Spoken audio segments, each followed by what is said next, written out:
آج ہم اس بارے میں جاننے کی کوشش کریں گے کہ صدقہ دینے سے اگر رزق کم ہونے لگے تو ہمیں کیا کرنا چاہیے۔ تو اس بارے میں آپ سے جو میں ویڈیو شیئر کرنے جا رہا ہوں اس کا عنوان بھی یہی ہے کہ ویڈیو مولانا ثاقب رضا مصطفی صاحب کی ہے۔ تو چلیے آئیے سنتے ہیں۔ رزق میں برکت کا ایک بہت بڑا ذریعہ شکر ہے۔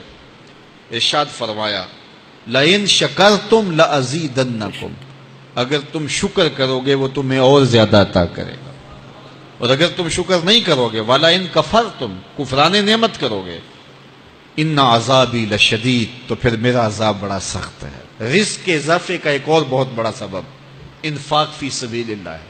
اللہ فرماتا ہے جو تم خرچ کرتے ہو تو جو چیز تم نے نکال دی اس کی جگہ اللہ تمہیں اور عطا کر دیتا ہے۔ بعض اوقات ہمارا یہ ہوتا ہے کہ کوئی آدمی مالی بحران میں آ گیا تو وہ کرتا کیا ہے کہ جو راہ خدا میں دینے کا کھاتا تھا پہلے اسے کلوز کرتا ہے۔ یہ فلاں مدرسے کو دیتے ہو یہ بھی بند کر دو، یہ مسجد کو دیتے ہو یہ بھی بند کر دو، یہ فلاں غریب کو دیتے ہو یہ بھی بند کرو، حالات ٹائٹ ہو گئے ہیں۔ لیکن 5 گاڑیاں ہیں تو 2 گاڑیوں پہ گزارا کر لیا جائے، پیٹرول بچے، یہ نہیں ہو سکتا۔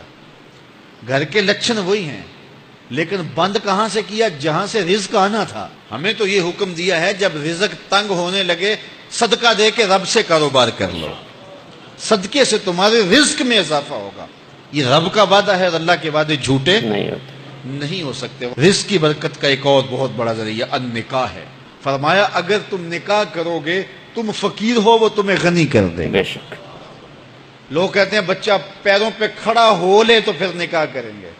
اللہ کہتا ہے تم نکاح کرو ہم پیروں پہ کھڑا کر دیں گے۔ بے شک ہمارا فلسفہ اپنا ہے، اس کا حکم اپنا ہے۔ وہ کہتا ہے ابھی تو یہ اپنے لیے نہیں کماتا تو جو آئے گی اس کو کہاں سے کھلائے گا؟ میاں جس نے آنا ہے اس نے اپنا رزق لے کے آنا ہے۔ تو بچوں کی شادیاں کرو، اگر وہ جوان ہو گئے رزق نصیب ہوگا۔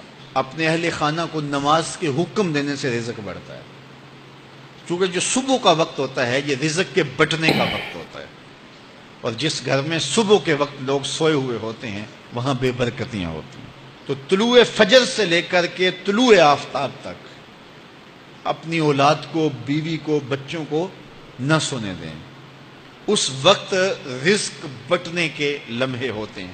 کثیر دعائیں مانگیں، تلاوت کلام مجید پڑھیں، اور نماز فجر مرد حضرات مسجدوں میں جا کے باجماعت ادا کریں، اور گھروں میں جو ہے وہ بیٹیاں بہنیں مصلے بچھا لیں تو اللہ کی رحمتوں کا نزول ہوگا۔ انشاءاللہ۔ اب ایک حدیث میں رزق کے اضافے کا ایک اور نسخہ ارشاد کیا گیا۔ میرے حضور نے فرمایا جو شخص یہ چاہتا ہے کہ اس کے رزق میں برکتیں ہوں اور اس کی عمر میں اضافہ ہو تو وہ اپنے رشتہ داروں کے ساتھ سلوک اچھا کرے۔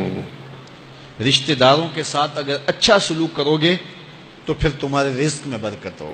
غریب ہیں تو ان کی مدد کرو، ان کی بیٹیوں کی شادیاں اپنے ذمے لے لو اگر اللہ نے آپ کو وسعت دی ہے، ان کی پریشانیاں بانٹ لو، ان کا قرضہ ہے تو اتارنے کی کوشش کرو، ان کو مشکلات سے نکالنے کی کوشش کرو۔ تم ان کو مشکلات سے نکالو گے اللہ تمہیں مشکلوں سے نکالے۔ بے شک تمہارے رزق میں بھی برکتیں ہوگی اور تمہارے مال میں بھی برکتیں ہوں گی۔ فرمایا بہتر صدقہ وہ ہے جو ناراض غریب رشتہ دار کو دیا جائے۔ اگر وہ پھنس گیا ہے، مجبور ہے، ناراض ہے، تو اس کو اگر دیں گے تمہارا نفس اس میں شامل نہیں ہوگا، تو یہ افضل صدقہ ہے جو ہر صورت میں قبول ہی قبول ہے۔ رزق کے اضافے کا ایک اور سبب الاحسان الی الضعفاء، جو کمزور لوگ ہیں ان کے ساتھ اس نے سلوک کرنا۔ الانفاق علی طلبۃ العلم، طالب علموں پہ خرچ کرنا، یہ بھی رزق میں اضافے کا سبب اور ذریعہ ہے۔ وہ حضرت بابا فرید نے کہا نا چھٹا رکن دین کا روٹی ہے۔